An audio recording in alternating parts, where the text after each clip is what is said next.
Olá! Olá, pessoal, tudo bem? Vamos então falar da prova do Enem, certo? Vamos falar da prova do Enem. Vamos lá. Começando, olha lá, que coisa chique, ó. Tcharam! Abram-se as cortinas. Essas animações de PowerPoint são muito modernas, né? Muito bregas e modernas. Pessoal, Enemzão de 2020, a primeira prova presencial, né? Teve ali as questões de humanidades, como o pessoal fala, entre elas várias questões que poderiam ser encaixadas na nossa disciplina de geografia. Algumas coisas que a gente discutiu em sala de aula e algumas questões que poderiam ser encaixadas em outras disciplinas também, principalmente sociologia. Tá bom? Então, vamos passar aqui. Eu separei aqui, tem 23 questões que englobam diretamente coisas que a gente viu na sala, e aí são de domínio específico da geografia dentro do ensino médio, né? Principalmente as questões de geografia física.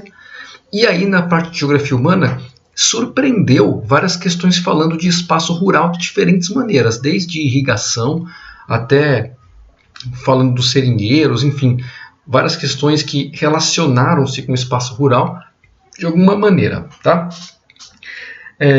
Foi uma prova que eu fiquei um pouco assim surpreendido por não ter nenhuma questão sobre clima. Ultimamente, todas as provas tinham alguma coisa sobre clima. Dessa vez não apareceu nada, né? Em compensação, tiveram 3 questões relacionadas com geologia, vulcões, movimento de placas, né? Falando do Vale do Rift, lá na África, falando dos escudos cristalinos e a presença de minerais metálicos. Porra, a gente falou disso em mais de uma aula, né? Que legal que apareceu. Então, assim, as questões de humanas, de geografia, quer dizer, desculpa. Eu achei que estavam legais até, mas não achei que foi o melhor Enem que a gente já corrigiu, porque eu acho mais legal aquelas questões, como vocês sabem, que fazem uma relação muito grande, né? Que nem aquela do gráfico, aquela questão, me esqueci o ano, mas que tem aquele gráfico de espessura do solo, e no mesmo gráfico o cara traz também os biomas, dá uma ideia das latitudes, é muito legal, e o cara pergunta sobre intemperismo, então tu tem que relacionar, na verdade, o intemperismo com a latitude, que vai levar em consideração o clima, com o bioma, enfim, aquela questão é muito legal. Não teve nenhuma questão desse tipo nessa prova, foram questões mais diretas, tá? Então, assim, nada de muita dificuldade para fazer o Enem. A grande dificuldade do Enem, fora o contexto que a gente está, né, com mais de 50% de abstenção, a grande dificuldade dele realmente a duração. A prova é grande e tal, é cansativa, né? Mas tenho certeza que vocês conseguiram ir bem na prova, e eu espero que eu tenha conseguido ajudar vocês a irem bem nas questões que tinham relação com a nossa disciplina. Eu realmente espero. Tá bom? Pessoal, eu vou passar por essas 23 questões aqui, por algumas um pouco mais rápido, em outras eu vou discutir um pouquinho mais, tá bom? Vamos lá. Antes da gente, só uma comparação com o Enem 2018 e 2019. Eu podia ter botado aqui 2017, 2016, 2015, 2014, mas me acabei, né? Então, os dois últimos. Comparando só as questões assim, parte humana, parte física, para vocês terem uma ideia como a prova mantém um padrão. No 2020, a gente teve mais ou menos 1/3 das questões consideradas assim, geografia, 1/3 delas para a parte física, né? Aqui em 2018 a gente teve 1, 2, 3, 4, 5, 6 questões de geografia física, 1, 2, 5, 7, 8, 9, 13 questões de geografia humana. Então aqui a gente estava um pouco mais equilibrado, né? 13 de geografia humana, 6 de geografia física, tá? Então, se você pegar o total aí, dá mais ou menos 1/3 também, né? Do 19 a gente tinha um total de 2, 4, 5, 6, 7, 8, 9, 10, 11, 12, 13, 14, 15, 16. Total de 16 questões. 1, 2, 3, 4, 5 questões. Também mais ou menos 1/3. Então vocês percebam que mantém mais ou menos esse padrão de, pelo menos esses 3 últimos anos, foi uma coincidência de 1/3, né? O que eu queria mostrar, na verdade, era que geralmente as questões que tratam de geografia humana vêm em muito mais número, tá?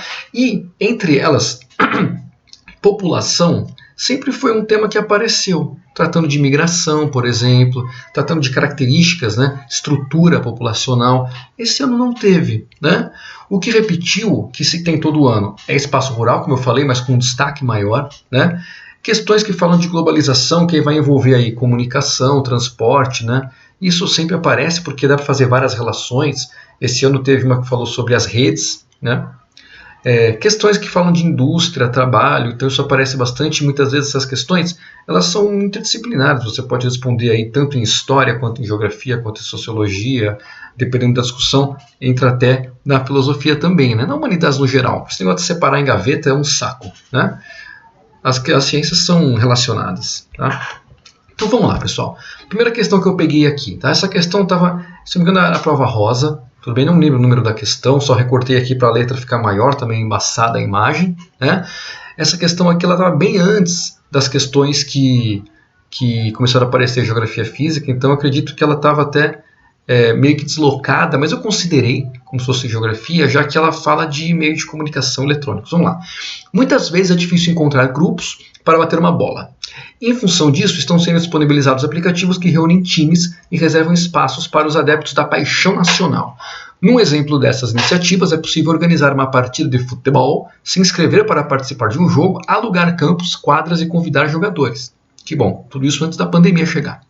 O aplicativo tem dois tipos de usuários, um que usa como ferramenta de gestão do grupo, convidando amigos para jogar, vendo quem confirmou e avaliando os jogos. Outro usuário é o que busca as partidas, perto de onde ele está, caso de pessoas que estão, por exemplo, de passagem numa cidade. Legal.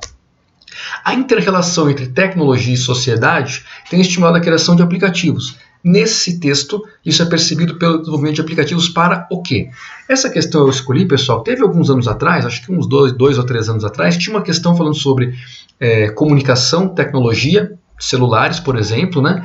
E trabalho. Aqui a gente tem uma questão falando de comunicação, tecnologia e lazer, tá? Mas encaixa no mesmo contexto da evolução das tecnologias de comunicação e como isso impacta na sociedade como um todo, como isso impacta na globalização como um todo. Você pode tratar a comunicação falando de redes, de multinacionais, caramba, ou você pode tratar falando sobre desenvolvimento de aplicativos para jogar futebol. Tudo isso está girando dentro da rede de computadores. Beleza? A melhor resposta aqui é a letra E, coração, né? Então, nesse texto, isso é percebido pelo desenvolvimento de aplicativos para, letra E, formação de grupos em comunidades virtuais para a prática esportiva. Legal, tranquila a questão, tá bom? Mas podia ser formação de grupos para qualquer outra prática, por isso que eu deixei aqui para a gente lembrar da questão de globalização, conexão entre os lugares, aqueles mapas dos cabos submarinos. Com certeza um aplicativo desse não funcionaria em todo lugar do mundo, porque a gente viu que a globalização, a internet, a comunicação, ela é heterogênea. Isso quer dizer o quê? Em alguns lugares você vai ter uma conexão legal, uma possibilidade de desenvolvimento e funcionamento de um aplicativo como esse de uma maneira bacana. Em outros lugares tu não tem acesso à internet, então não consegue usar o aplicativo, tá? Então, lembrando dessas questões de globalização. Legal, acertaram, tenho certeza. Bora na próxima. Essa já fala de urbanização. Foi legal essa prova aqui, tratou de algumas coisas de urbanização. Eu achei legal, porque falou de urbanização com a parte da água, toda aquela questão que fala do rio Tietê, e falou de outros jeitos também, como essa questão aqui, se não me engano, tem mais uma, que tratou diretamente de urbanização. Tá? Vamos ver essa aqui. Ó. A expansão das cidades e a formação das aglomerações urbanas no Brasil foram marcadas pela produção industrial e pela consolidação das metrópoles como locais de seu desenvolvimento. Legal. Na segunda metade do século XX, as metrópoles brasileiras estenderam-se por áreas de ocupação contínua, configurando densas regiões urbanizadas. Legal, lembrar daquele termo conurbação, que quando duas áreas urbanas de municípios diferentes se encontram, né? E aí tu atravessa a rua, está em um, atravessa a rua de volta, está no outro, sem nem perceber que mudou de cidade. O resultado do processo geográfico descrito acima foi, melhor letra B, crescimento das áreas periféricas. Então, o resultado do processo geográfico foi crescimento das áreas periféricas. Tá? Letra A fala de valorização da escala local. Não. Quando fala de escala local, é uma escala, lembra, que quanto mais local for a escala, maior ela é, mais restrita ela é. E aqui o cara não está restringindo. Ele está falando da expansão das cidades, de grandes aglomerações urbanas, da formação de grandes áreas de metrópole. Não é uma escala local. Tá? A C fala de densificação do transporte ferroviário no Brasil e tu se esquece. Sempre que falar de transporte ferroviário, tu pode já colocar errada. Né? A D fala de predomínio de planejamento. Esquece. A gente mora nas áreas urbanas do Brasil, sabe que o planejamento é o que tem de menos.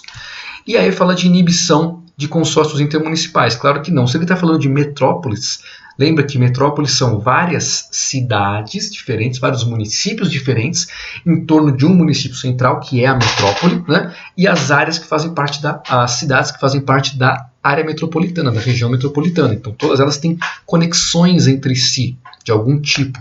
Então, não é inibição dos consórcios intermunicipais, pelo contrário, né? É a conexão dessas cidades. Então, crescimento das áreas periféricas que se conecta melhor com o texto que fala da expansão das cidades, formação das aglomerações, como isso é feito com pouco planejamento, às vezes nenhum, né? E de uma maneira muito rápida, então as periferias elas se espalham de uma velocidade grande. E isso, infelizmente, no Brasil, as periferias são sinônimos de falta de saneamento, falta de tratamento de água, falta de, às vezes, água encanada, eletricidade, enfim. Né? E você nem precisa ir para a periferia para encontrar isso. Às vezes, no centro das grandes cidades, em algumas comunidades, a gente encontra também a falta de todas essas estruturas. Tá? Então, melhor aí, letra B. Próxima. Essa questão eu achei legal. Essa figura, ela demandava uma interpretação legal. E é o que eu falo, galera, Enem tem muita interpretação. Cara, quem interpretou essa figura? O que é uma questão? Tá? Então ele fala aqui, ó, zona de pastoreio e cultura de algodão e cereais do Agreste, em 1963. Legal. Então o que ele tem aqui? Ó, um círculo no meio, algodão, milho, feijão. Cada círculo tem um nome. E aí como é que fica aqui? Ó? Tem os meses do ano, ó, janeiro, fevereiro, março, abril, maio, junho, julho, agosto, setembro, outubro, novembro, dezembro. Então tem o ano inteiro aqui. E aí as atividades que são feitas nessa área ao longo do ano. Então aqui, ó, por exemplo, no algodão eles têm aqui entre janeiro e março, mais ou menos, o uso da terra para pasto. Entre março e maio, a terra está descansando. Em maio e junho, eles botam a semente, o algodão cresce de junho até dezembro e é colhido. Então é assim que deveria ser interpretado. O milho, a vaquinha está lá, né, até mais ou menos março. Tem a semeadura até maio. O milho cresce até novembro e aí é colhido e a terra descansa. Feijão, boizinho está lá até março, semeadura até maio, feijão cresce até agosto, colhido, a terra descansa e aí dá até tempo de tu plantar uma segunda cultura aqui, tá? Uma cultura de primavera-verão, no caso. Beleza, e aqui embaixo tem as legendas, né? Ó, pastoreio, plantio e limpa, crescimento, colheita, blá, blá, blá, blá. Legal. A dinâmica produtiva apresentada na imagem tem como estratégia central o quê? Então, a dinâmica da produção no espaço rural nessa imagem tem como estratégia central o quê? Qual que é a estratégia que essa imagem revela? Para que você usaria uma imagem dessa? Se você tivesse que planejar sua estratégia na zona rural, para que tu usaria uma imagem dessa? Usaria para adequação pelo tempo da natureza. Porque você tem a passagem do ano e conforme o ano vai passando, você tem as atividades que tu tem que fazer em cada período do ano. Tá? Então você adequa as suas atividades ao tempo natural. Legal. Né? Letra A, separação pelo tipo de solo, não tem nada a ver, a figura nem fala de solo. B, exportação da colheita, a figura não fala disso. Tá? C, priorização da tecnologia moderna, não tem nada falando de tecnologia aí, essa figura tu podia usar com ou sem tecnologia, né? E aí, intensificação da atividade pecuária, a figura traz atividade pecuária, mas não diz se é intensa ou extensiva, e ao mesmo tempo a atividade pecuária pega menos tempo do ano em relação às outras atividades. Então, a letra D é a melhor. Eu achei bacana pela interpretação. Próxima.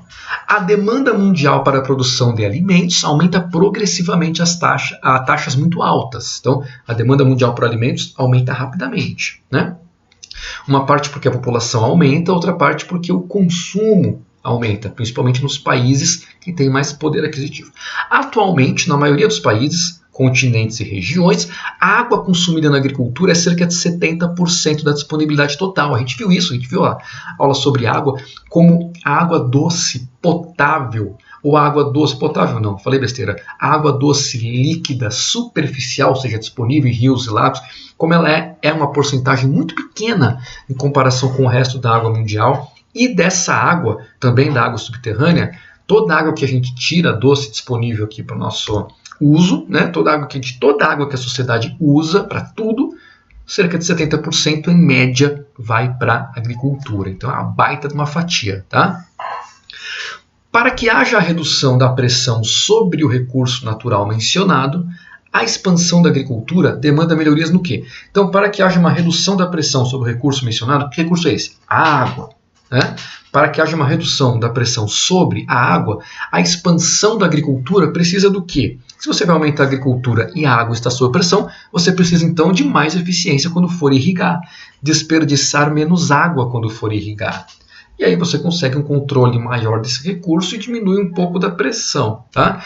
É claro que é muito difícil diminuir o uso da água na parte rural, pessoal, porque a demanda pela água na irrigação, claro, depende de onde você estiver plantando. Então, dependendo do clima da região, você vai anualmente ter uma demanda grande ou pequena de água. E às vezes você tem ali sazonalidades, né? Uma estiagem ou um período de seca que vai demandar ainda mais de água justamente em períodos onde a água está por baixo. Tá? Então, se você quer dar menos pressão na água, tem que aumentar a tua eficiência nas técnicas de irrigação, beleza? Letra A, fertilização química do solo, não tem nada a ver. Letra B, escoamento hídrico do terreno. O que seria o escoamento hídrico? O escoamento ele pode ser ou superficial, subsuperficial, enfim, a gente falou mais do superficial aqui no ensino médio. O escoamento hídrico do terreno não vai ter a ver com a pressão sobre o recurso natural. Tá? Pode escoar quando chove, pode escoar se você irrigou, enfim. O problema é como você faz a irrigação para não desperdiçar tanta água. Se ela vai escorrer ou não, aí é outra coisa. Letra C. Manutenção de poços artesianos. Não tem tanta coisa errada aí, né? Uma manutenção nos poços desperdiça também que o poço previne também que o poço fique desativado, tem água contaminada, você não pode usar, que você perca o poço, que você perca essa água. Mas não é isso que vai fazer a pressão baixar na área agrícola, até porque não é do poço artesiano que vem essa água para irrigação, muitas vezes é tirada do próprio rio, né? São grandes quantidades, não é um pocinho qualquer que vai conseguir suprir uma área de irrigação. Né? E velocidade das máquinas colheitadeiras, não. Né? As máquinas colheitadeiras são as que colhem as culturas, elas não têm a ver com a irrigação. Beleza? Próxima. No caso do Departamento de Defesa dos Estados Unidos, a ênfase está posta no traçado de uma estratégia geral de desarticulação, não só dos inimigos reais, como dos potenciais, inserida na concepção preventiva que supõe que a mínima dissidência é um sinal de perigo e de guerra futura. Deve-se ter capacidade para responder a uma guerra convencional, tanto quanto para enfrentar um inimigo difuso, que é o que mais preocupa os caras, né? Atentando simultaneamente para todas as áreas geográficas do planeta. Olha que louco isso, né? Trata-se, sem dúvida, da estratégia com pretensões mais abrangentes que se desenvolveu até agora na história da humanidade, com certeza. E isso só se desenvolveu porque existem meios para ela acontecer. Tá? Tomando o texto como parâmetro, qual tendência contemporânea impulsiona a formulação de estratégias mais abrangentes por parte do Estado americano? A melhor resposta aqui, pessoal, é a letra B, propagação de organizações em redes, porque sem uma organização em rede, sem uma comunicação global, sem uma globalização, sem os cabos submarinos, sem a internet, sem o computador, sem os satélites, sem nada disso, é impossível uma estratégia dessa. Como é que o Império Romano, o Império Chinês, na Antiguidade, ou, falando dos Estados Unidos mesmo, mas no século XIX, o início do século XX, quando eles estavam começando a ascender com uma grande potência, né? Como é que eles iam conseguir fazer uma estratégia global como essa? Não dava, porque até o cara que era responsável pelo Japão mandar a carta ficar nos Estados Unidos já começou, teve e acabou a guerra. Então esse tipo de estratégia global ele só é possível com as comunicações em rede, tá certo? Erradicação dos conflitos em territórios, letra A, não. Não é isso que impulsiona a formulação da estratégia, não é a erradicação do conflito. O fim é justamente a possibilidade de haverem novos. Né? C, eliminação das diferenças regionais, não. Não é isso que impulsiona. D, ampliação de modelo democrático, também não. Pessoal, a letra C é só um parêntese. Né? Eliminação das diferenças regionais, se elas forem eliminadas, professor, essa estratégia não vai diminuir? Pessoal, a gente está vendo agora a pressão interna nos Estados Unidos. Então não estamos falando de diferenças regionais globais, já que é uma estratégia global. Dentro do próprio país os caras estão enfrentando problemas. Então você eliminar a diferença regional não vai diminuir a estratégia global dos caras. Até porque também é impossível eliminar a diferença regional. Não sei que você mate todo mundo, fique só você. Né? D. Ampliação do modelo democrático, né? Tipo, vou levar a democracia para você. Né? Não. Tá? E. Projeção da diplomacia mundial. No caso dessa estratégia do Departamento de Defesa, a diplomacia é você conversar, o Departamento de Defesa é você tacar a bomba, né? Você acabar com as dissidências, como ele fala, antes delas ficarem grandes. Então não é nada diplomático aí. Na verdade, aí são aquelas operações especiais, né, pontuais, que ele está falando. Então, nada de diplomacia aí também. Beleza? Próxima questão. O planejamento deixou de controlar o crescimento urbano e passou a encorajá-lo por todos os meios possíveis e imagináveis. Aí outra questão sobre urbanização. Legal. Né? Cidades. A nova mensagem soou em alto e bom som. Eram máquinas de produzir riquezas. O primeiro e principal objetivo do planejamento deveria ser o de azeitar a máquina. Legal. Ele fala aqui então que a cidade, né, o planejamento, ele deixou de controlar o crescimento urbano. Então, tipo, não é como a cidade vai crescer, para qual lado, tal. Não. O planejamento deixou de ser isso e passou a encorajar por todos os meios possíveis e imagináveis simplesmente o surgimento da cidade. Por quê? Porque ele diz que a cidade aqui é o lugar de produção de riqueza, onde a máquina está. O que é essa máquina? São as empresas, são as indústrias, enfim, isso é a máquina, né? Que gera a riqueza nas cidades. E ele termina dizendo, o principal objetivo do planejamento deveria ser o de azeitar a máquina. O que é azeitar? Azeitar o óleo, né? Passar óleo na máquina, lubrificar, deixar a máquina tinindo, funcionando, tacar carvão no forno e assim vai, né? Então ele diz isso, o principal objetivo deveria ser azeitar a máquina, já que a cidade é para gerar riqueza, a máquina tem que estar sempre uma manutenção uma boa. O modelo de planejamento urbano problematizado no texto é marcado pelo quê? Então, claro, ele está problematizando porque para ele o ideal seria que o planejamento controlasse o crescimento e não só saísse cuspindo cidade por aí a tudo que é direito, tá bom? A melhor resposta é ampliação da participação empresarial. Então, o modelo de planejamento urbano problematizado no texto é marcado pela ampliação da participação empresarial. Então, uma coisa que é característico desse modelo de só expandir cidade, já que ele fala de só gerar riqueza, o negócio, a importância é a riqueza, então a participação empresarial, industrial, que está presente aí. Tá bom? Letra D fala de soberania do poder governamental. Não é o poder governamental que gera riqueza, nesse sentido aí da máquina, né? Não é. C. Construção de bem-estar social, com certeza não. O bem-estar social seria planejar o controle do crescimento. Como vai crescer? Tem hospital, tem escola, tem saneamento, tem acesso à água, tem isso sim. Né? Não é isso que ele está falando.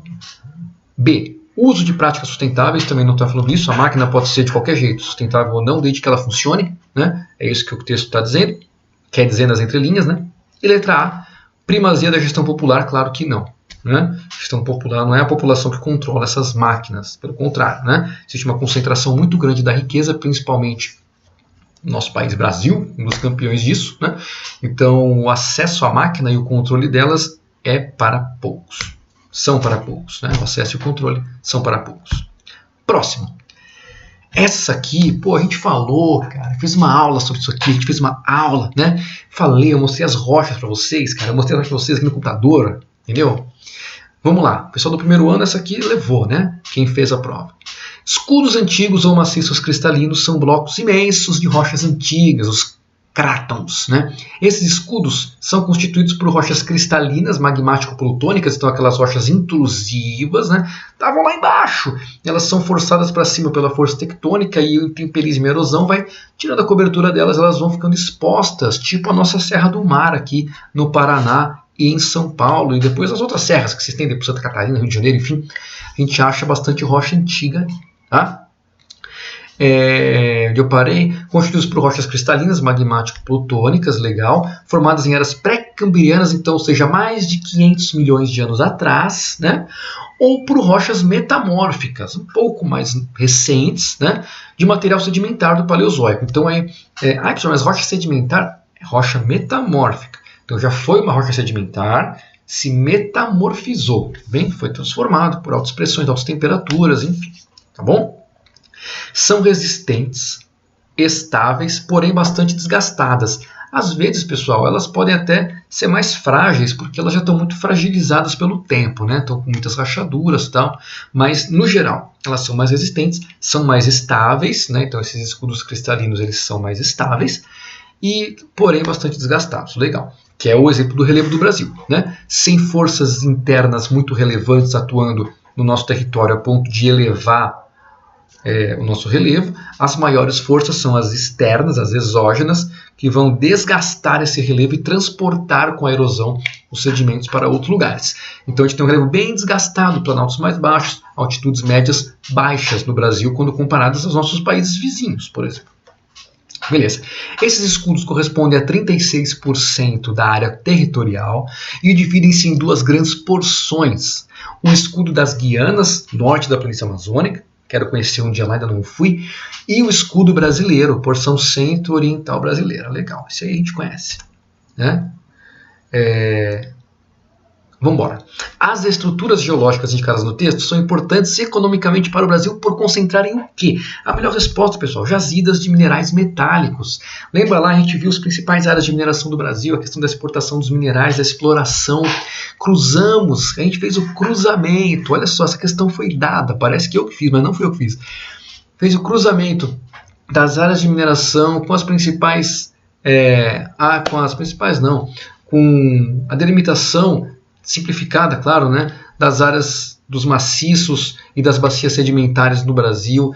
Vimos que essa área dos maciços cristalinos concentram os minerais metálicos e que as áreas das bacias sedimentares concentram os combustíveis fósseis, o petróleo, o carvão, o gás natural. A questão podia falar delas, né? Então, olha só, é uma questão que vai falar de geologia, né? Ao mesmo tempo vai tratar de alguma coisa econômica quando falar da mineração. Ele podia falar de exportação, podia falar de várias coisas aqui, falando de geologia no enunciado. Isso eu acho muito legal, né? Então, legal. Fontes de água termal, a letra A, não tem nada a ver. Letra B, afloramento de salgema. Não. Letra D, depósitos de calcário. Não, calcário é um depósito, uma coisa sedimentar, né? Claro que ela pode estar por cima, só que ela não é uma coisa que pode estar por cima do escudo cristalino, mas não é o que torna o escudo cristalino importante economicamente, tá? Letra E, reserva de combustível fóssil. Essa não podia mesmo, porque isso aí são nas bacias sedimentares. Maravilha. Legal essa questão. Tudo bem que embaixo da bacia sedimentar você tem também as rochas cristalinas, né? Só que interessa, aquele formato da bacia sedimentar permite a acumulação do sedimento ao longo dos milhões de anos. Todas aquelas modificações químicas que envolvem os sedimentos que estão ali vão dar origem aos combustíveis fósseis, beleza? E aos fósseis de dinossauro. Mais uma. Afirmar que a cartografia da época moderna integrou o processo de invenção da América por parte dos europeus significa que os conhecimentos dos ameríndios sobre o território foram ignorados pela cartografia europeia, ou que eles foram privados de sua representação territorial e da autoridade que seus conhecimentos tinham sobre o espaço. É uma questão de cartografia, mas você não tem que calcular a escala, ver fuso horário, latitude, longitude, nada, né? É uma questão que simplesmente trata de cartografia, tá? Vamos lá. Na análise contida no texto, a representação cartográfica da América foi marcada pelo quê? Então no texto o cara fala que quando os europeus chegam aqui, a cartografia deles simplesmente sobrepõe o conhecimento territorial que existia antes. Isso então marca o quê? A afirmação da dominação dos caras. Não só a cartografia sobrepôs o conhecimento do território, vários outros costumes, culturas sobrepuseram as culturas locais. A religião, por exemplo, né? Inclusive tratamento de doenças, por exemplo. Eu estou falando agora aqui, falei inclusive porque está aqui no contexto da pandemia, né? Então a inserção de novas doenças, o tratamento delas, as crenças todas, né? O jeito de organizar as cidades europeias sendo feitas em locais da América, onde antes você tinha uma organização totalmente diferente. A organização da sociedade foi tudo imposto. Então isso mostra uma afirmação da dominação dos caras. Beleza? Maravilha. Próxima. O toyotismo, a partir dos anos 70, teve grande impacto no mundo ocidental, quando se mostrou para os países avançados como uma opção possível para a superação de uma crise de acumulação. Legal. Pessoal, toyotismo, fordismo, acabei não tocando mais esse assunto com vocês, porque quando eu tocava, o pessoal falava, o senhor está repetindo, a gente está vendo isso nas matérias técnicas. Legal, então para não ficar repetindo, eu falei com vocês de Revolução Industrial de um outro jeito, né? Focando mais nas alterações do espaço por causa da indústria, na espacialização das indústrias, e deixei essa parte de Fordismo, Toyotismo, explicar o que é para o pessoal da área técnica fazer. E com certeza eles devem ter feito. Né? Então a ideia do Toyotismo veio após a ideia do Fordismo, aquela questão da produção, da linha de produção, e aqui o Toyotismo vem com outra linha de pensamento, que é justamente o que a resposta vai trazer. Né? Então a característica organizacional desse modelo do Toyotismo, requerido no contexto da crise, foi o quê? A adequação da produção à demanda. Legal. Foi você deixar de fazer aqueles estoques enormes, né? Que foi um dos motivos da grande crise no passado. Você faz um puta no estoque. Se você não consegue vender, uma hora o preço do seu produto, tem tanto produto na praça, que uma hora o preço do seu produto ele vai ficar tão baixo que vai te dar prejuízo, vai ficar mais baixo do que o que ele custou para ser feito. E aí você está ferrado. Né? Agora, na produção sob demanda, não. Você vai só produzir se alguém pedir. Puta, eu quero um carro amarelo ouro com roda vermelha, porque eu sou fã do McDonald's. Legal. Existe para vender? Não. Mas se você pedir sob a sua demanda, eles fazem. Eles não vão fazer 20 carros amarelo ouro com roda vermelha, que ninguém vai comprar essa besteira. Só você, que é fã do McDonald's. Né? Mas por demanda, sim. Isso evita que a empresa tenha grandes estoques e prejuízo com eles, é a ideia. Né? E isso faz com que você consiga vários produtos personalizados, é a ideia. Então essa ideia foi muito bem aceita pela indústria. Legal, né? Você pode pensar, pessoal, mas isso é óbvio para você que está aqui agora no século XXI. Não era óbvio para os caras lá no meio do século XX. É uma dica, se você tem uma ideia hoje que você acha que é óbvio, de repente não seja, vai lá, vai que você fica rico ou rica. Né? Legal. Próxima. Mais uma que trata de geologia. Eu achei legal também essa questão por falar da África. Tem poucas questões que falam do continente africano. E a gente deu uma baita de uma sorte que eu fiz aquela aula que eu deixei lá da redação das minhas férias, que foi a viagem para a África. Eu não lembro se foi nela ou se foi na aula sobre África mesmo que a gente tratou do Vale do Rift. Tá? E aí, bacana que isso apareceu aqui, bacana que vocês vão ter acertado. Tá? Então tem aí uma figura, né, mostrando aqui uma parte do continente africano, onde a gente tem o chifre, né, aquele chifre africano, a entrada do Mar Vermelho aqui é a Península Arábica, e aí você tem empontilhado o Vale da Grande Fenda, é o tal do Vale do Rift. E lembrar que o Rift, né, pessoal, é simplesmente o afastamento das placas tectônicas, é a divergência, ou seja, o continente africano ele está se rasgando nesse local, se rasgando, e esse rasgo no futuro tende a separar o continente em dois pedaços diferentes. Como é um local de movimento de placas, com certeza nesse local você vai ter ocorrência de vulcanismos, ocorrência de terremotos, tá? E a própria forma do relevo, que é a abertura, que é o tal do rift. Tudo bem? O rift é como se fosse um vale, mas lembra que o vale está associado a uma abertura por um rio. O vale, quando a gente fala do relevo, da forma do relevo, como a gente está acostumado aqui no Brasil. Tem vários rifts no Brasil também, rifts desativados, né? Que na época da separação dos dois continentes, América do Sul e África, tiveram vários rifts aqui no Brasil que foram ativados no passado, hoje em dia eles estão desativados. Esse da África está bem ativado. O rift é um vale tectônico, então é um vale feito pelo afastamento das placas e não porque um rio está causando o aprofundamento dele, porque a água do rio está erodindo e intemperizando aquele local. Não, o rift é o nome dado para um vale feito pelo afastamento, divergência das placas. Legal. Os aspectos físicos apresentados originam-se da atuação da força natural do quê? Rifteamento da crosta terrestre. Tá? Ou seja, afastamento da crosta, divergência das placas. Legal. Letra A fala colisão, que é o contrário. Né? A colisão é o contrário da divergência. Não forma o rift. Tá? A colisão vai formar cordilheiras de montanhas, relevos enormes, que foi o assunto de outra questão, inclusive, aqui. Né? Subducção da plataforma. Lembra que subdução é quando a placa do oceano ela entra por baixo da placa continental, estão convergindo, vai formar também grandes relevos. O exemplo do dos Andes. Tá? É um exemplo disso. A placa oceânica ela é mais densa, por isso ela é mais baixa que a placa continental. Então, quando as duas se encontram, a placa oceânica, como já está mais baixa, ela entra por baixo da placa continental. Isso que é a subducção. Tinha até uma questão que eu passei para vocês. É a questão de prova que eu sempre boto toda essa questão da subducção. Boto na prova e passei para vocês numa tarefa agora nas nossas aulas online também. Uma questão que tem letra A, letra B, letra C. Se não me engano é da Federal do Rio Grande do Sul. Tá? Letra D, formação de cadeias montanhosas, se fosse convergente, legal. Metamorfismo de bordas continentais, legal. Metamorfismo, você vai achar rochas metamórficas aqui, você até pode achar, mas é muito mais comum você achar nas áreas de convergência. Nas áreas de rift, você vai achar também, né? Mas não é um aspecto físico que se origina da atuação da força natural que está mostrando aí. Então, o aspecto físico vai se originar, é a formação do vale pelo afastamento.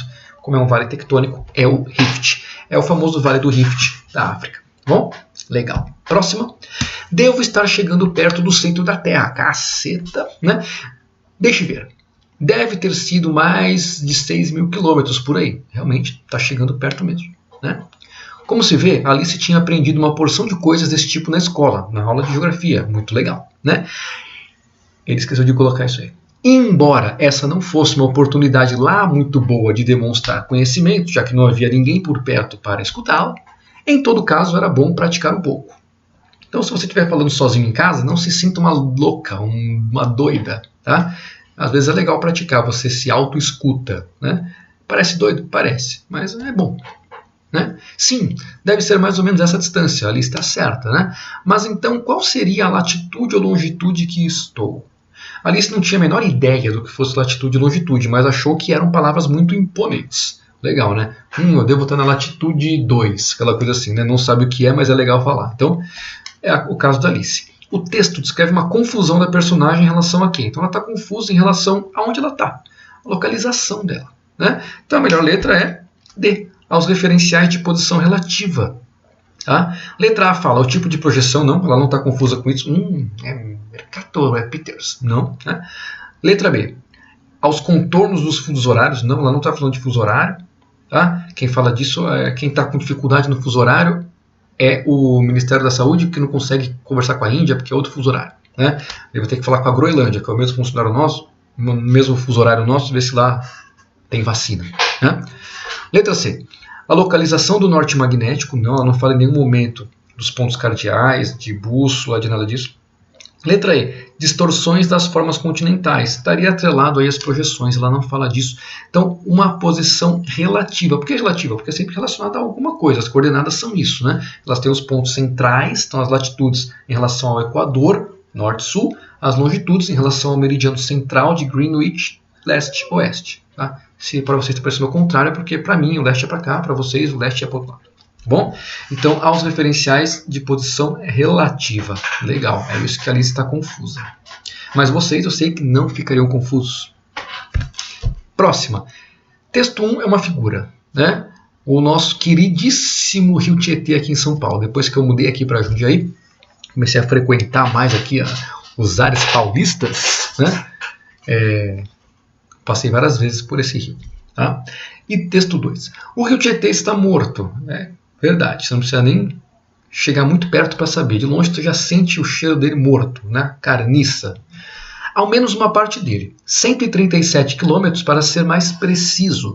Uma pesquisa da Fundação SOS Mata Atlântica mostra que, em 2016, o trecho do rio com qualidade de água classificada como ruim ou péssima começa em Itaquaquecetuba, passa por toda a região metropolitana de São Paulo e chega até Cabreúva, já no interior. Né? Nesse trecho, a água não tem oxigênio suficiente nem para abrigar vida, nem aquele peixe safado, sabe, aquele bem assim pequenininho, nada, nem a capivara fica lá. Né? Considerando a análise dos textos, a condição atual desse rio tem como origem o quê? Então, o que leva o rio até essa condição podre, infelizmente? Né? É a recepção de densa carga de dejetos. Que é isso aí, pessoal? Esgoto não tratado, dejetos industriais, empresariais e assim vai. Né? Isso leva aquele cheiro fedorentíssimo, isso leva a água não ter oxigênio, porque na decomposição de toda essa matéria orgânica o oxigênio é usado e aí a água fica sem oxigênio para suficiente para abrigar a vida no rio. O rio é considerado morto. Tá bom?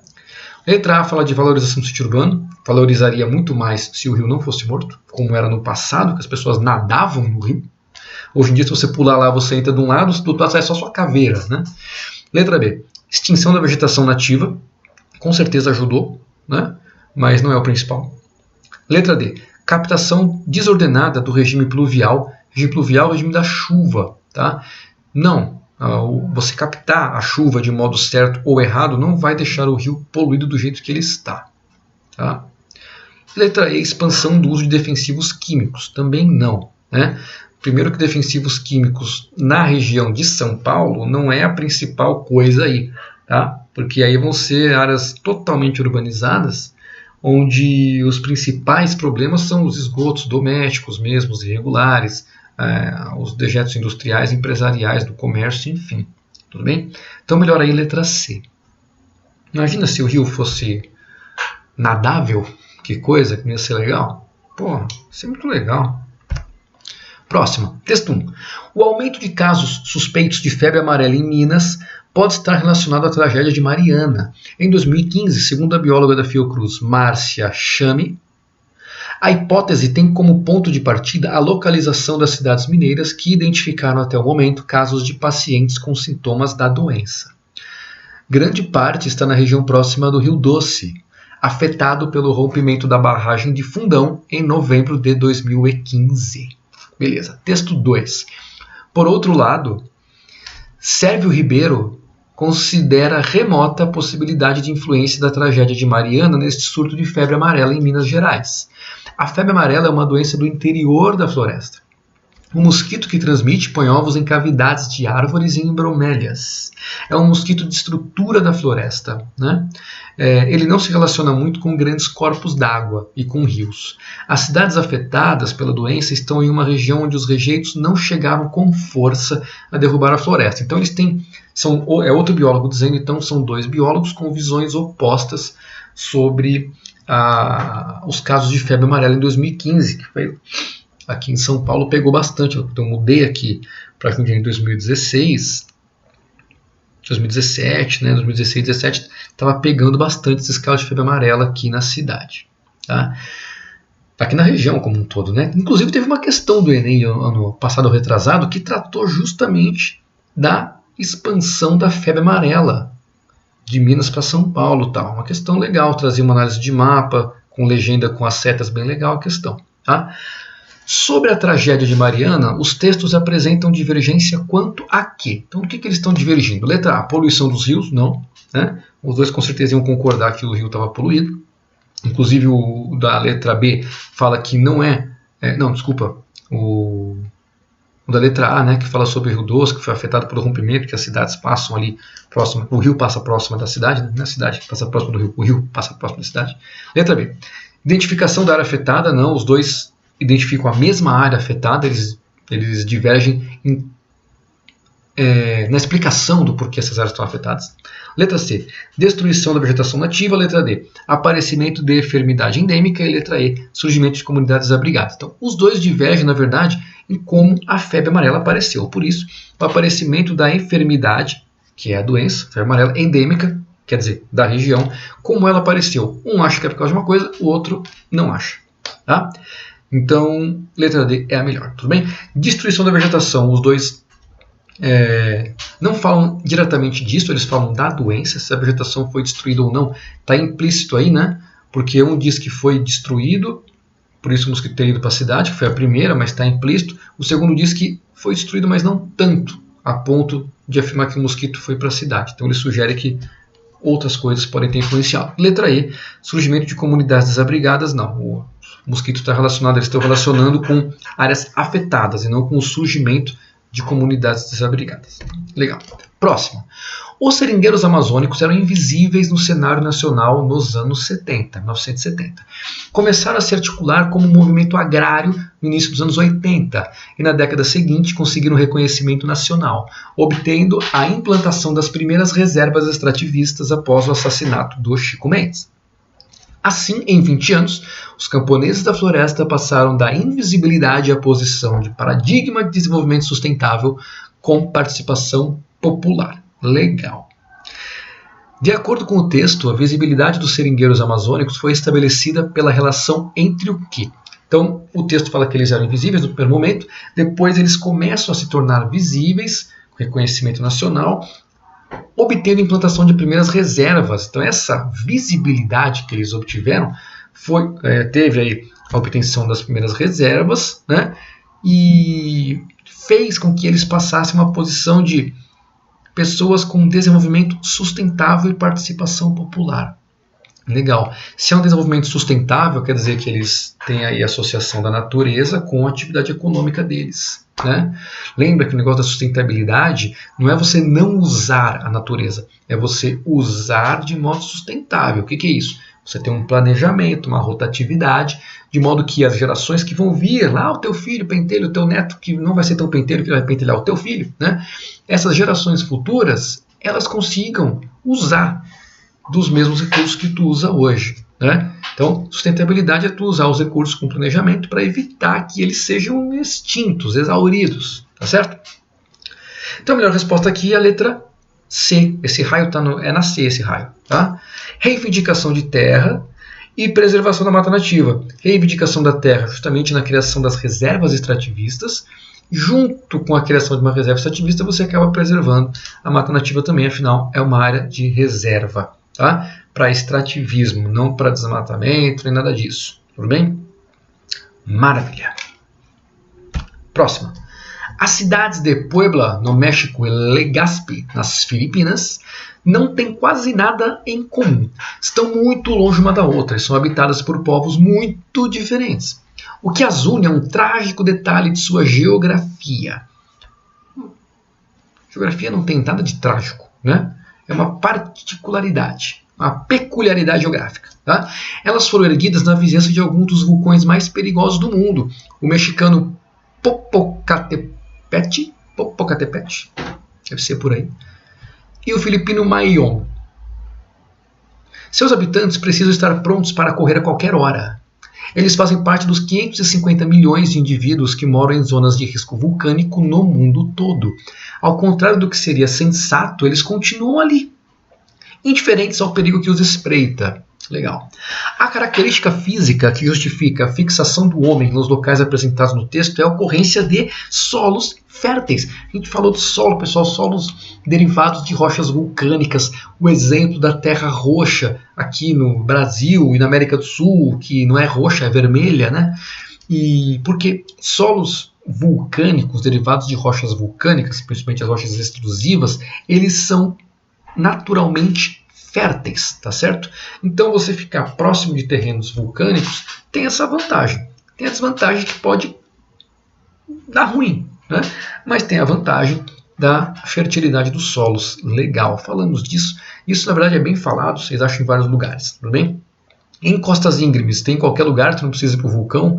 Aqui no Brasil tem bastante, elas costumam deslizar todo verão, né? Vegetação diversificada.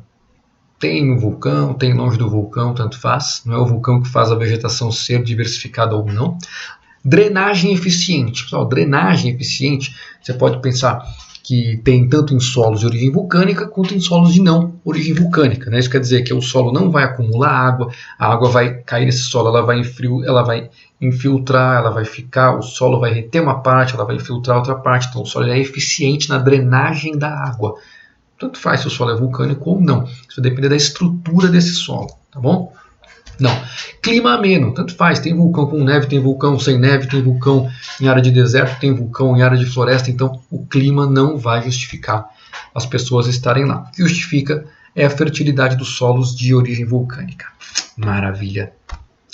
A colisão entre uma placa continental e uma oceânica provocará a subducção desta última sob a placa continental, que, a exemplo dos arcos e ilhas, produzirá um arco magmático na borda do continente, composto por rochas vulcânicas, acompanhado de deformações e metamorfismo, tanto de rochas pré-existentes como de parte das rochas formadas no processo. Legal. Então, o que é um arco vulcânico? É uma grande extensão com atividades vulcânicas.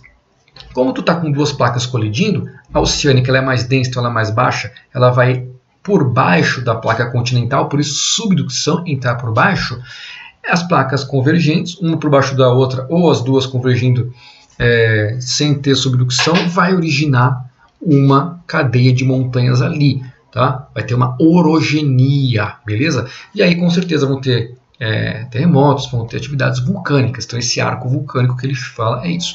Então fala de preço de rochas vulcânicas por causa do arco vulcânico e de metamorfismo, que são as rochas expostas a grandes pressões da convergência das placas, a grandes temperaturas, modifica a organização dessas rochas. Metamorfismo tanto das rochas que estavam lá antes da colisão começar a ocorrer, tanto delas quanto das rochas que foram surgindo novas aí no processo. Qual feição fisiográfica é gerada pelo processo tectônico apresentado? Então, qual feição vai ser gerada por causa do processo? O que vai ser gerado por causa desse processo? Dobramentos modernos, pessoal, justamente aquela parte que nós não temos no Brasil. Temos bacias sedimentares, temos os escudos cristalinos e não temos dobramentos modernos, porque eles são gerados na colisão, na convergência de placas, e o território do Brasil, hoje em dia, ele está bem longe dessa convergência de placas, bem longe do encontro das placas, tá certo?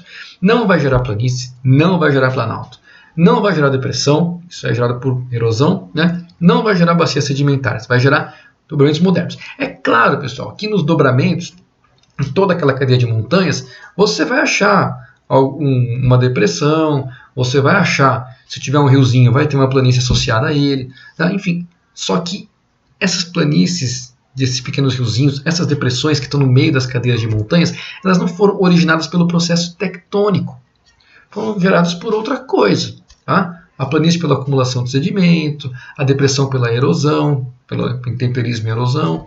Então, o dobramento moderno, que é a elevação orogênica ali, ela foi gerada pelo processo tectônico que está sendo explicado aí no texto, que é a convergência, no caso ele fala colisão, mas é a convergência de uma placa com a outra. Beleza? O cântico da terra. Eu sou a terra, eu sou a vida. A ti, ó lavrador, tudo quanto é meu. Teu arado, tua foice, teu machado. O berço pequenino do teu filho, o algodão de tua veste, o pão da tua casa.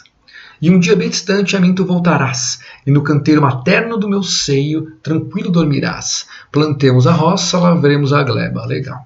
No contexto das distintas formas de apropriação da terra, o poema de Cora Coralina valoriza a relação entre o quê? Legal.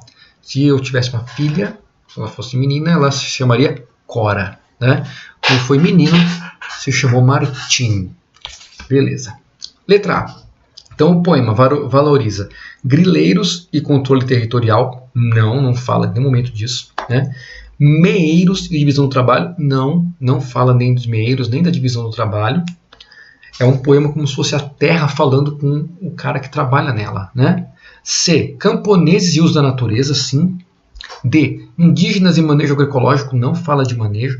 E latifundiários, fertilização, também não comenta. Então, melhor, camponeses, quando ela fala do lavrador, que fala do seu arado, da sua foice, do seu machado. Então, é aquele cara que está trabalhando direto na terra. Tá? O latifundiário não tem essa ferramenta. Tá? Não é ele que usa, ele administra. Quando fala uso da natureza, é o que o poema fala como um todo. Né? Que você está usando a natureza para... que ele fala, ó, a ti, ó lavrador, tudo quanto é meu. Desde as ferramentas do cara que vem da natureza, o berço do filho dele que vem da natureza, o algodão que ele veste, o pão da casa, tudo vem da natureza para ele. E ela fala, mas um dia tu voltarás para mim, no meu canteiro materno, aí no canteiro materno de meu seio, dormir tranquilo dormirás. Plantemos a roça, lavemos a gleba. Então é o uso da natureza pelo camponês, que é o cara que está lidando direto com ela. Legal. Próxima. A Divisão Internacional do Trabalho, a famosa DIT, que nós vimos, né, recentemente, inclusive, significa que alguns países se especializam em ganhar e outros em perder. Infelizmente, nós estamos desse lado da perda. Né? Nossa comarca no mundo, hoje chamamos América Latina, foi precoce nisso, realmente. Especializou-se em perder desde o começo. Né?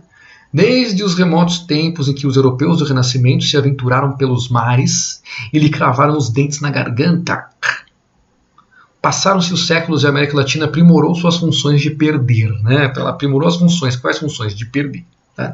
Escrito na década de 1970, o texto considera a participação da América Latina na divisão internacional do trabalho, marcada pelo quê? pela apropriação imperialista dos recursos territoriais. Tá? O que é essa apropriação imperialista? No caso dos impérios, lá naquela Império Britânico, enfim, naquela época quando começou mesmo, e essa apropriação continua hoje em dia, se você pensar numa ideia de império mais moderna, né? Mas o mesmo tipo de apropriação continua dos recursos territoriais, então aqueles recursos do território, né? Os minérios, a terra para plantar e fornecer alimento. Então toda essa parte que o nosso território tem, que o dele não tem, é usado para suprir eles, né? Então os países desenvolvidos que não têm o clima que a gente tem, por exemplo, os solos que a gente tem, por exemplo, usam as nossas características territoriais para suprir a indústria deles, para suprir a população deles. Né? E uma coisa muito legal que está acontecendo agora, pessoal, justamente falando disso, é a questão das vacinas. Né? Olha só, primeiro teve uma briga pela patente das vacinas, para meio que liberarem as patentes. Não quiseram liberar, naturalmente. Né? E agora não conseguem fabricar, porque não tem insumo. Porque os insumos vêm dos países subdesenvolvidos muitas vezes, países emergentes. As matérias-primas vêm dos países emergentes. O cara pode ter a patente, mas se não tiver o insumo, vai atrasar. Né? Isso está acontecendo com o Brasil, está acontecendo com o Reino Unido. Então, as vacinações atrasando por causa de falta de insumos. Olha que coisa. Né? Como se fosse uma inversão da DIT, né? Uma inversão. Para se pensar na geopolítica internacional. Né? Próxima. É difícil imaginar que nos anos 1980, num país com setores da população na pobreza absoluta e sem uma rede de benefícios sociais em que se apoiar, um governo possa abandonar o papel de promotor de programas de geração de emprego, de assistência social, de desenvolvimento da infraestrutura e de promoção de regiões excluídas, na expectativa de que o mercado venha algum dia dar uma resposta adequada a tudo isso. Qualquer lugar, pessoal, que enfrente uma crise social grande, é muito difícil o mercado se apropriar disso, porque ali ele não vai ter lucro praticamente, né? Vai ter prejuízo, a não ser que ele pense a muito longo prazo, que ele vai investir hoje aqui para lá na frente ele colher. Só que geralmente, especialmente longuíssimo prazo, ele não existe, né? Você planta agora para colher daqui a pouco, pelo menos falando do mercado. Né? Haja vista aí a dinâmica como as bolsas funcionam. Né? Nesse contexto, a criticada postura dos governos frente à situação social do país coincidiu com a priorização de que medidas? Legal. Então, nesse contexto, a criticada postura do governo no texto frente à situação social do país coincidiu com a priorização de qual medidas? No contexto do texto, encaixa bem com as reformas das políticas macroeconômicas e dos mecanismos de controle inflacionário. Está falando do Brasil nos anos 90 do século XX. É uma questão, pessoal, que eu botei aqui como geografia e tal, a gente não discutiu isso em sala, é uma questão que não sei. É um tipo de informação, é um tipo de conhecimento que eu acho que para um aluno que está saindo do ensino médio e fazendo uma prova para ingressar numa universidade, não é um conhecimento obrigatório. Existem conhecimentos culturais e ambientais, enfim, até econômicos, políticos, muito mais importantes e atuais do que esse daí.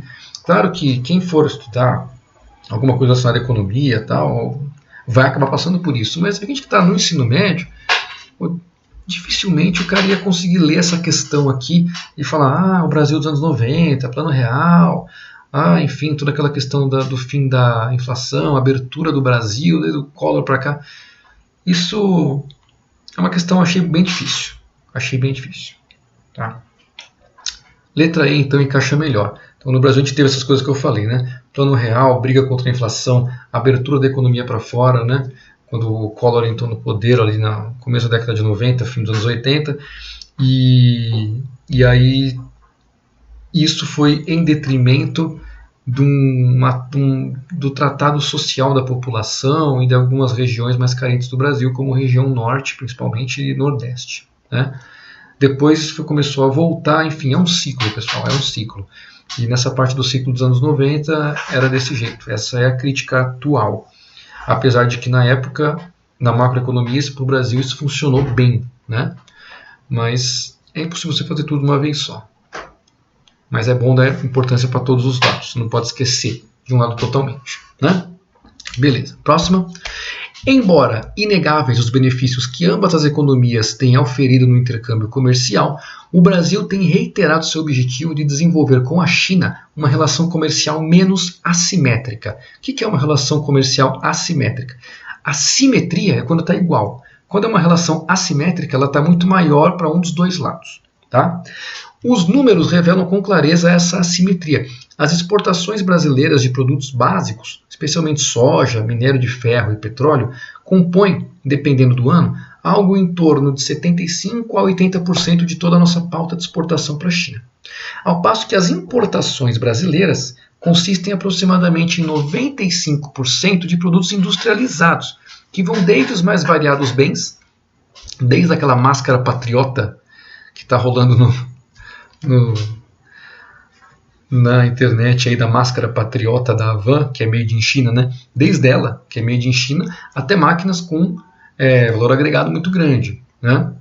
Então, qual que é essa simetria? A gente vende produtos primários que não tem valor agregado, praticamente nenhum, e a gente importa produtos com muito valor agregado. Então, a gente paga muito mais na importação do que a gente ganha vendendo. Então, essa que é a simetria, né? Não está equilibrada essa balança do comércio entre os dois países. Beleza. Uma ação estatal, ou seja, do governo, do Estado, de longo prazo, que seria capaz de reduzir essa assimetria na balança comercial, conforme está exposto no texto, seria o quê? A longo prazo, pessoal, o fortalecimento da pesquisa científica, com certeza. Né? Você fortalece a pesquisa científica, tecnologias novas, técnicas são aprimoradas no Brasil, tecnologias são criadas no Brasil, o Brasil consegue desenvolver o seu parque tecnológico, melhora o seu parque industrial e começa a produzir produtos mais complexos e exportar esses produtos. Só que isso demora tempo, né? Então, a longo prazo, esse é um baita do investimento em educação. Como a gente está andando para trás, então, no nosso caso não vai ser longo prazo, no nosso caso vai um infinito prazo. Um prazo é um tipo novo de prazo, é um prazo infinito. Né? Então, letra A, expansão do setor extrativista, não. Né? O extrativista é o que tira as coisas da natureza, a gente já tem esse setor consolidado. Letra B, incremento de atividade agrícola também não, é justamente você quer equilibrar a balança, nossa pauta de exportação já está muito baseada nos produtos agrícolas. D, diversificação da matriz energética, a gente não exporta energia para a China. Né? E monitoramento de fluxo alfandegário, a gente já monitora o fluxo alfandegário, já monitora, ele é monitorado, né? Você sabe o que entra, o que sai e tal, pelo menos deveria saber, né?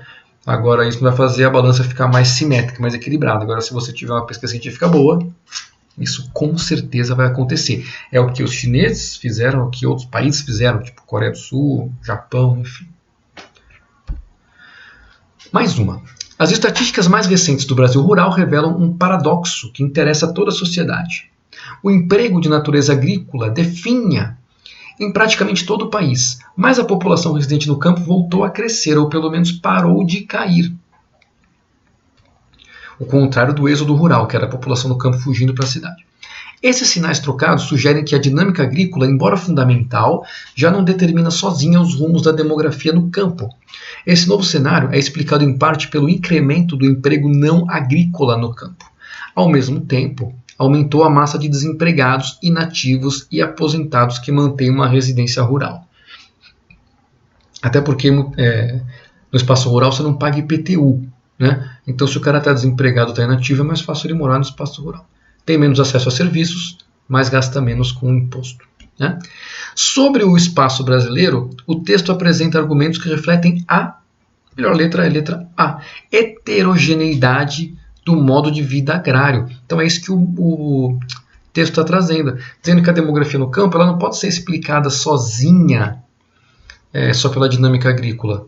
Não é só a dinâmica agrícola que vai explicar a população do campo. Outras coisas explicam, por exemplo, a questão do IPTU, por exemplo, algumas indústrias que estão se instalando também no campo, né, de beneficiamento de alimentos, de usinas de álcool, por exemplo. Então isso também atrai umas pessoas para lá. Tá? Redução do fluxo populacional nas cidades. Não, as cidades continuam atraindo gente, mesmo assim, né? E crescendo. C. Correlação entre forças de trabalho e migração sazonal. Não é uma migração sazonal. Né? Lembra que sazonal quer dizer que você vai e depois você volta. Né? Sazonal não é a pendular, mas sazonal ela tem um limite de tempo. Não é isso que ele está falando aí, está falando que as pessoas estão indo para o campo, não disse se estão indo e voltando, estão indo. Né? Letra D. Indissociabilidade entre local de moradia e acesso à renda. Não. Desregulamentação das propriedades na zona de fronteira. Não, nem fala de fronteira aí. Né? Legal. Próxima. A propriedade compreende em seu conteúdo e alcance, além do tradicional direito de uso, gozo e disposição por parte de seu titular, a obrigatoriedade do atendimento de sua função social, cuja definição é inseparável do requisito obrigatório do uso racional da propriedade e dos recursos ambientais que lhes são integrantes. O proprietário, como membro integrante da comunidade, se sujeita a obrigações crescentes que, ultrapassando os limites do direito de vizinhança, no âmbito do direito privado, abrangem o campo dos direitos da coletividade, visando o bem-estar geral no âmbito do direito público. O enunciadozinho complicado, né? O movimento em prol da reforma agrária, os movimentos, né, em prol da reforma agrária que atuam com base no conceito de direito à propriedade, apresentado no texto, propõe-se aqui. Então, pessoal, o texto fala do direito à propriedade e das suas características, tá? Que, teoricamente, né, teriam que visar o bem-estar geral. Beleza. Mas os movimentos de reforma agrária, eles atuam com base nesse conceito, mas propondo o quê? A melhor letra, o que eles propõem? Defender desapropriação de espaços improdutivos. É a melhor letra aqui. Letra A fala reverter processo de privatização. Não é que eles querem o movimento de reforma agrária, a reforma agrária em si, não é para reverter a privatização fundiária, a privatização da terra, não é para reverter. É simplesmente para redistribuir as terras, principalmente aquelas que estão improdutivas. Né? O cara bota uma cerca, não faz nada, fala que é dele, mas se não está produzindo, a reforma agrária deveria pegar essa cerca, arrancar fora, dividir entre pessoas que estão a fim de produzir. B.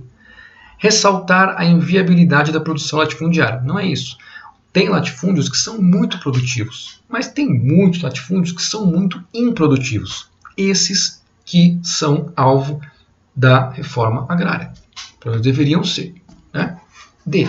Impedir a produção exportadora nas terras agricultáveis. Não é impedir a produção exportadora. É você deixar a galera trabalhar. Agora, se eles vão trabalhar exportando ou não, é outra coisa. E. Coibir o funcionamento de empresas agroindustriais no campo. Não, também não é isso. Como eu falei, o negócio dos movimentos de reforma agrária não é coibir as empresas agroindustriais. Pelo contrário, né? Muitas vezes eles se beneficiam delas. Então, se você tem os assentamentos, uma empresa agroindustrial ali, com certeza os assentados vão se beneficiar delas. O problema é os assentados terem aonde serem assentados. Esse que é o grande problema. Por isso, latifúndios que são improdutivos deveriam ser reformados. Próxima. Estamos quase finalizando aí. Né? Essa aqui é a penúltima. Então tem um mapinha mostrando algumas rodovias do Brasil e um destaque para a região centro-oeste. Tem ali Mato Grosso, Goiás e Mato Grosso do Sul. O conjunto representado pelo agronegócio demanda condições específicas que passam a ser exigidas dos territórios, como uma elevação da formação de fluxos materiais e imateriais, a crescente articulação com as escalas que vão do local ao global, terminam por pressionar o Estado a agir, visando uma instalação no território de fixos diversos, bem como de regulação específica. Pessoal, essa coisa de fixos, fluxos, né? Tem muito a ver com as redes, tem muito a ver com Milton Santos. Então, o que seria o fixo? Seria, por exemplo, a rodovia, que está aparecendo aí no mapa, né? Não é um mapa, né? Nessa figura. Rodovia é uma estrutura fixa e por ela passam os fluxos, que você pode ter como a mercadoria, como o transporte. Tá? Então, o mapa e o texto se complementam, indicando que a expansão das rodovias se deu como resposta a quê? Então, o cara fala do agronegócio, da região centro-oeste, e das rodovias se expandindo. Então, você ligando o mapa e o texto, a melhor letra é... Letra D. Projeção do escoamento. Então, esses fixos, que são as rodovias, foram criados para os fluxos, que no caso aqui é o escoamento, ser exportado, levado para fora. Tá certo? Não é alteração da matriz econômica, não fala disso. Letra A. Substituição do modal hidroviário. Não fala disso. Letra B não fala. Letra C. Retração do contingente demográfico, retração da população. Não. Letra E, estagnação das lavouras policultoras. Não, ele está falando aqui do agronegócio, que a maioria é monocultura. Ah, acabou. Se fosse a penúltima, essa foi a última. Então é isso aí, pessoal. Eu espero que vocês tenham ido bem. Eu tenho certeza que vocês tinham condições de ter ido bem. Fiquei feliz com o nível da prova. Tá? E desejo tudo de melhor para vocês. Qualquer dúvida, me procurem no Moodle, no nosso grupo do WhatsApp. E vamos nos falando sempre que vocês precisarem ao longo da vida. Sabem onde encontrar a gente. Podem voltar para a escola quando precisarem. Depois botem seus filhos aí, a gente vai tirando a dúvida deles também. Tá certo? Grande abraço e boa noite.